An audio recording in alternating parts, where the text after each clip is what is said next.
नमस्कार. माझ्या महाराष्ट्रवासियांनो, मी काही दिवसापूर्वी अर्थसंकल्प सादर केलेला आहे. तो तुम्ही सर्वांनी पाहिला असेलच.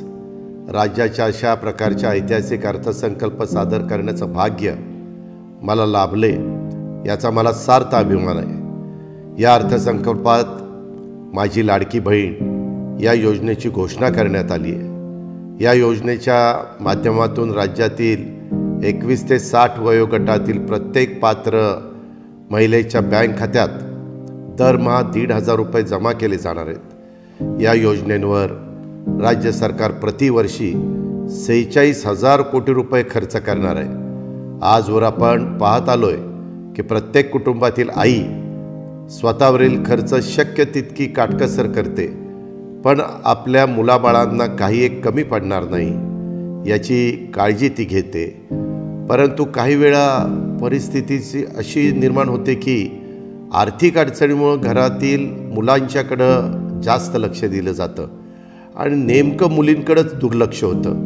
मात्र आता मला आशा आहे की माझी लाडकी बहीण या योजनेच्या माध्यमातून मिळणाऱ्या अर्थसहाय्याच्यामुळं राज्यातील माता भगिनींची ही विवंचना निश्चित दूर होईल. त्या आर्थिकदृष्ट्या अधिक सशक्त आणि स्वावलंबी होऊ शकतील. माझी मनस्वी इच्छा आहे की राज्यातील प्रत्येक महिला आर्थिक सामाजिकदृष्ट्या सक्षम व्हावी, स्वतःच्या पायावरती उभी राहावी. कुठल्याही महिलेला असं वाटू नये की आपण दैनंदिन गरजांच्यासाठी वडील, भाऊ किंवा नवऱ्यावर अवलंबून आहोत. त्यामुळंच ज्यावेळी माझी लाडकी बहीण योजनेचा विचार करतो तेव्हा मला ही योजना म्हणजे महिलांच्या सक्षमीकरणाच्या दृष्टीनं टाकण्यात आलेलं अत्यंत क्रांतिकारी पाऊल वाटतं. आमच्या सरकारने आपल्या अनुभवाच्या जोरावर हे अशक्य वाटणारं काम शक्य करून दाखवलेलं आहे. एवढेच नाही तर राज्यातील माता भगिनींनी पुरुषांच्या तुलनेत कुठेही मागं राहणार नाहीत हे सुनिश्चित करण्यासाठी इतर अनेक पावलं उचलण्यात आलेली आहेत. अर्थसंकल्पात राज्यात 25,000 नवीन उद्योगांच्या उभारणीसाठी देखील आर्थिक तरतूद करण्यात आलेली आहे. आणि विशेष म्हणजे त्यापैकी 30% युनिटमध्ये महिला उद्योजकांना सहाय्य केलं जाणार आहे. महिलांना पिंक ई रिक्षा चालवण्यास सक्षम बनवलं जाणार आहे. शिवाय शाळा कॉलेजमध्ये शिकणाऱ्या मुलींना देखील मोफत शिक्षण दिलं जाणार आहे.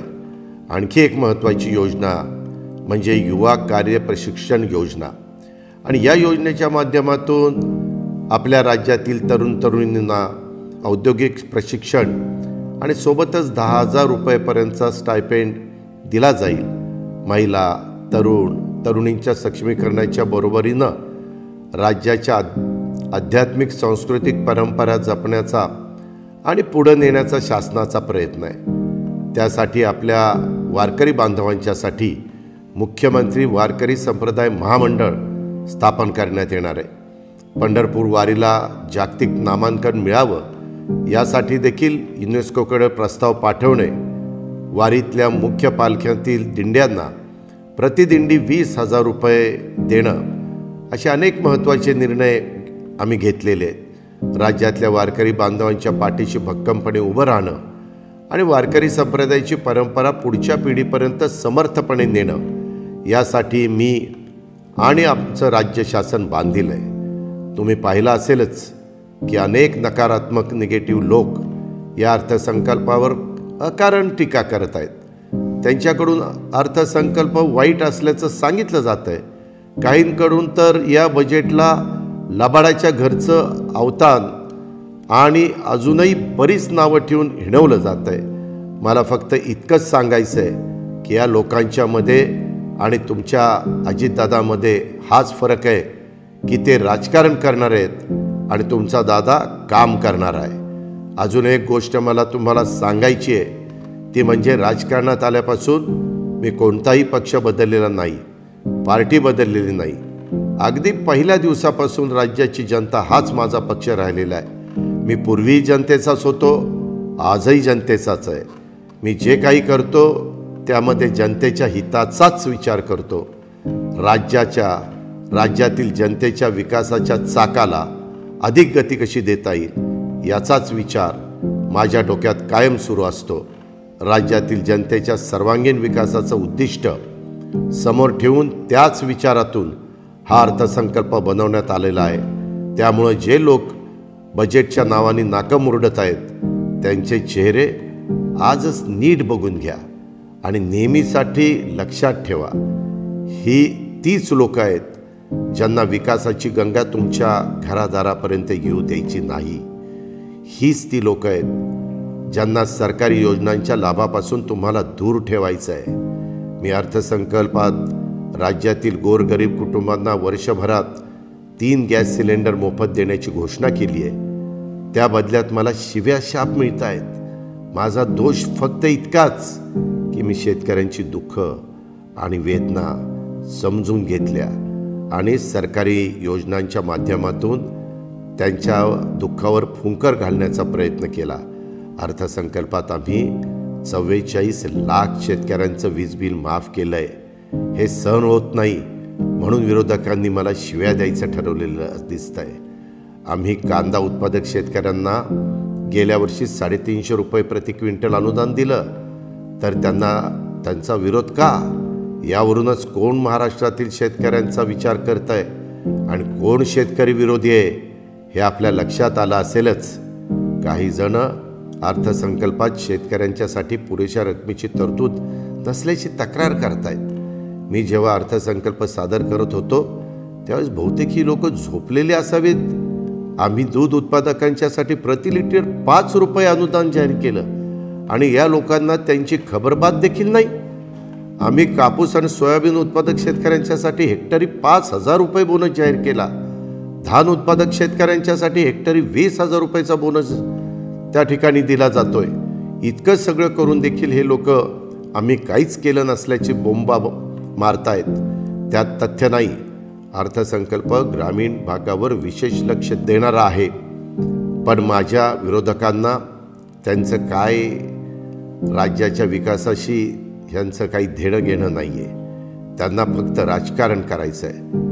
गावगाड्यातील रस्त्यांच्या बांधकामासाठी दुरुस्तीसाठी आम्ही 7,600 कोटी रुपयांचा निधी दिला, पण त्यांच्या पोटात दुखायला लागले. गावखेड्यातला माणूस लवकर शहरातनं पोचून तिथलं काम आटपून रात्री जेवणासाठी घरी परत यावा याची व्यवस्था आम्ही करतोय आणि विरोधकांच्या पोटात कळा यायला लागल्यात. येणाऱ्या विधानसभा निवडणुकीसाठी आमचा एकच मुद्दा आहे, तो म्हणजे विकास.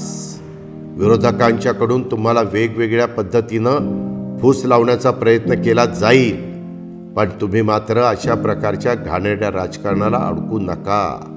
तुम्ही फक्त याकडं लक्ष असू द्या की तुमचा दारामध्ये विकासाची गंगा कोण घेऊन आलंय, विकासाच्या मुद्द्यावर कोण बोलतंय आणि तुमची कामं कोण करतंय, कुणाचा ट्रॅक रेकॉर्ड आहे काम करण्याचा, काम करून घेण्याचा आणि काम करून दाखवण्याचा. हे लक्षात घ्या. केवळ भाषणबाजी करणाऱ्या नेत्यांपासून जरा जपूनच आणि दूर राहा.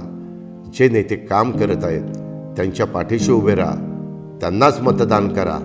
तुम्हाला आठवत असेल की 2014 साली मी शेतकऱ्यांच्यासाठी कृषी संजीवनी योजना सुरू केली होती.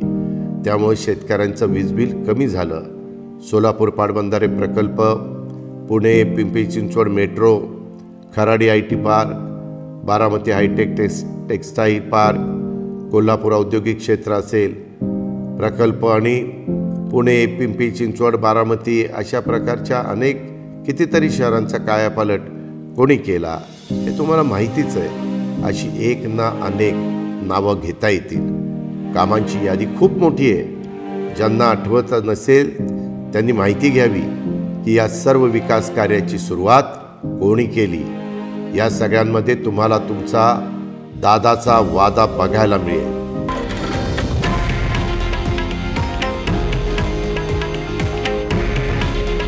हे आहे देशातील नंबर 1 न्यूज नेटवर्क आणि आपण पाहत आहात TV9 मराठी. काळजी तुमची, हित महाराष्ट्राचं.